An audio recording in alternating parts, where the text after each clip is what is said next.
యేసు ప్రభుల వారు మరి 5 తలాంతులు, 2 తలాంతులు, 1 తలాంతును వారికి ఇచ్చి వారి కొరకు మీరు వెళ్ళి మీ సామర్థ్యం చొప్పున వారికి ఇచ్చాను. వారికి సామర్థ్యం చొప్పున ఇచ్చాడు.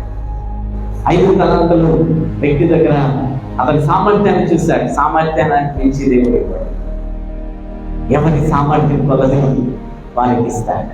ఈ ఉపమానంలో మనం నేర్చుకోవాల్సింది ఆయన పనిచేసే మరి ఇచ్చిన సామర్థ్యాలు, ఆధారాలు, మరి వనరులు, తరుణము, శక్తి, సామర్థ్యాలు తేడాలు ఉన్నప్పటికీ నమ్మకంగా ఉంటే దేవుడు ఆశీర్వదిస్తాడు. 5 తలాంతులు తీసుకున్న వ్యక్తి 10 తలాంతులుగా మార్చాడు. 2 తలాంతుల వ్యక్తి మరి 4 తలాంతులుగా మార్చాడు. ఇక్కడ మనం గమనించినట్లయితే ఈ సేవకుల విషయంలో లోబడ్డారా లేదా అది దేవుడికి కావాల్సింది.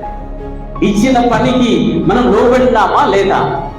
ఈరోజు దేవుడు మన దగ్గర ఎదురు చూసేది అదే. నమ్మకంగా ఉన్నామా లేదా?